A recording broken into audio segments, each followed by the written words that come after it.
Hello, it's Shadow 6 from the Royal Australian Marine Corps here. Just giving you a quick update on the work in progress of our new campaign. So this is the second campaign that Royal Australian Marine Corps will be conducting, and this one will be based on the map of Chernarus, which will be simulating Ukraine. So first and foremost, what I want to do is just quickly give you an outline of what the current progress is on where we're going to be conducting our operations from. So first and foremost, what we're looking at here is we're looking at an LHD. So it is an American design, however, for all intensive purposes, we'll be using this as the HMAS Canberra. So just quickly, we'll open up the doors here, and here we go. So inside here is our briefing room. So as you can see here, we have an array of 24 chairs plus the 2 at the front. This will be our briefing room. Further to that, over here we'll have our gear select here. So there is gear select and virtual ammo box, as you can see here. And as we step back out on the flight line here, you'll see that there's 2 helicopters. You'll see our beautiful MRH-90 Taipan helicopter, which has been corrected so that now Skippy is facing forward on both sides. There you go. So this is the armed model on deck, and as you can see here, we have an AH-64D Apache Longbow helicopter. Now currently it's in a United States Army livery. That will change due to the Australian Defence Force using Eurocopter Tigers as the armed reconnaissance helicopter. And no model of the ARH being available on Armour 3 at this point in time. We'll be using AH-64D Longbow as part of the RHS Escalation pack. So we'll be putting an Australian livery on that, and we'll be utilising it as our combat helicopter. Now just quickly, we'll go back in and have a look at the gear select here. So in terms of gear select, it is pretty much the same as what we're used to. However, the big difference here is that there's a couple of extra weapons and so on and so forth from the RHS Escalation pack available, including explosives and launchers. So just quickly give you an outline on that. Might be a moment. Here we go. Alright, so if we look at launchers here, you'll see that you've got all your standard launchers. There's the RPG-7, the RPG-18, SA-7 Strela. Here we go, the RPG-26, RSG, the RSHG-2, that's Strela again, just a different model. But have a look at this, this is our new baby. This will be replacing our Titan missile launcher. So, as our guided missile launcher system for anti-tank guided munitions. So, and in grenades you'll also see there's a couple extra grenades. Having a look here. See RGD-5s, which is the standard fragmentation grenade for Russian forces. There's also a range of smoke grenades and some specialised grenades, and even flashbangs are now available. So in explosives, you'll see that you've got all your usual spread of explosives plus a couple of extras there, which are Russian explosives and the M19 anti-tank mine.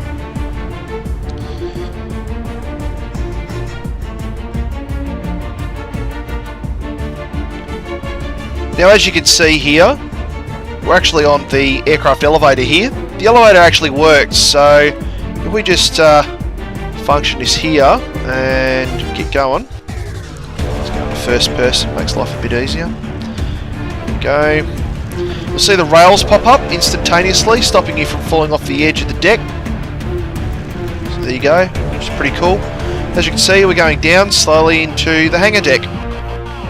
So inside the hangar deck, you'll find that we've got, on the right hand side, we have 2 MRH-90 Taipan helicopters parked. Now these vehicles are not accessible, so they're here just for aesthetics. Right, so there's the 2 MRH-90s, and over here we've got 2 AH-64D Apache Longbow helicopters as well. Now on the left hand side you'll see there's a vast array of wheeled vehicles. So these wheeled vehicles here would be set up to be organised to be put onto barges such as LSTs to ship them off to a landing site. So you'll see that we've got a large number of quad bikes here, and these HEMTT trucks here. Now there's 2 of each model here. So there's 2 medic trucks, there's 2 repair trucks, there's a fuel truck, a repair truck. There you go. So we've got the whole range here, and 2 transports as well. So, and again, this elevator here also works. So we're going to take these 2 HEMTT trucks down with us. So we'll just hit the elevator switch here, and as you can see, same as the aircraft elevator, it also has rails around it to stop you from having any issues later.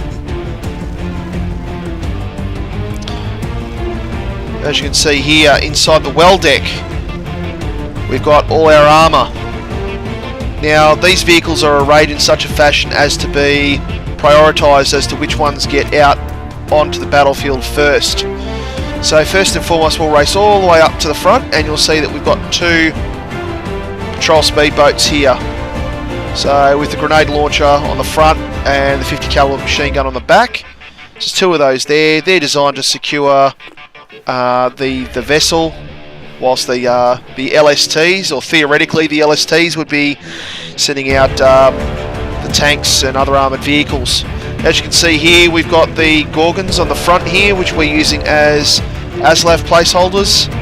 So these are configured and ready to go, and they are amphibious, so you can drive these straight out. So we can open up the well deck here. So as you can see there, the well deck opens, and you can drive them straight out into the water and drive them onto a landing zone.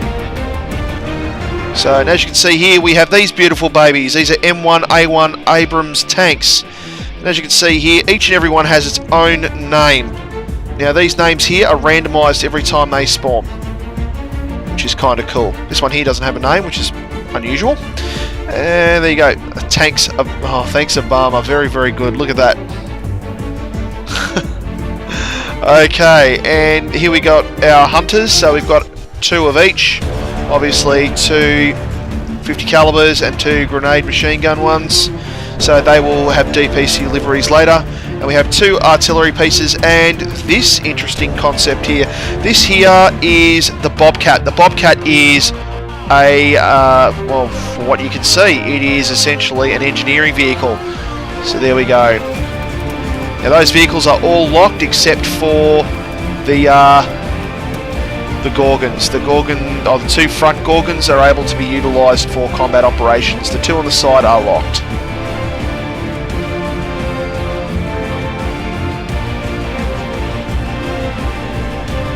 So back to the AH-64D Apache Longbow. So I'm just going to take it for a quick flight just to show the characteristics of the aircraft.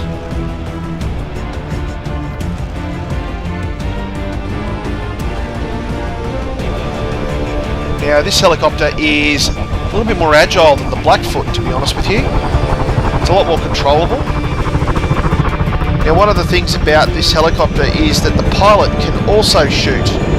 So as you can see, the pilot has control of the Hydra rockets here. Just there, as you can see, Hydra single.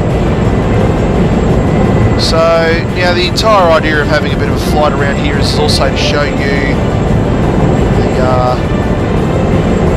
terrain that we'll be fighting in. So as you can see here, there is lots of woodland. This is not just in this area alone, it's across the entire map. So now just back to the helicopter here, you'll see that the pilot can fire single rockets here, so that's firing 1 at a time. As you can see, you can also set it to fully automatic. So, also, always a crowd pleaser. Flares. Now, switch to manual fire. Beautiful gun. Go to the cockpit here. Firing from the outside. Nothing like the sound round of a 30mm gun.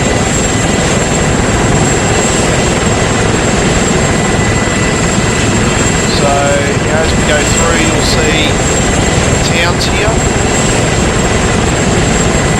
The towns are very Eastern European in looks and shapes as well. Those high arch roofs, so on and so forth. So I'm just going to put the chopper down for a moment. We're going to try out the Mandrake uniform against the terrain and see what's like.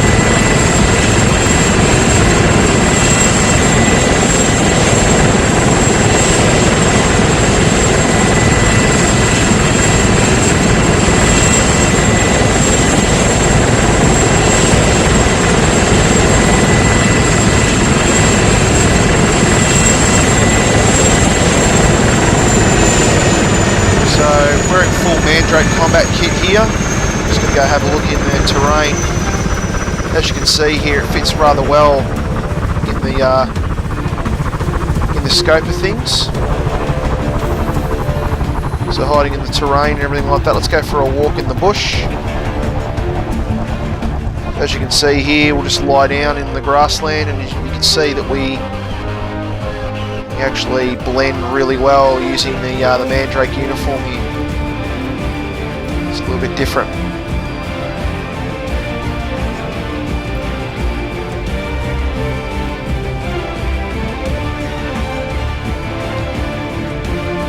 So this campaign is going to be a lot more dynamic than our previous campaign, which was a counterinsurgency operation. This particular operation is going to be dynamic warfare. So we will be fighting an enemy that will respawn.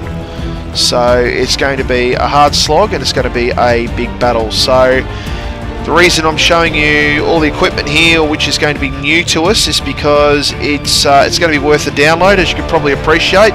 It's not a small download. You're going to have to download 6 GB worth of map data, and then nearly 3 GB worth of add-on data. So it's not going to be small, but it's going to be worth its weight in gold. Lots of playing action is going to be in store for you. Thanks very much for watching, and I'll see you all on the battlefield real soon.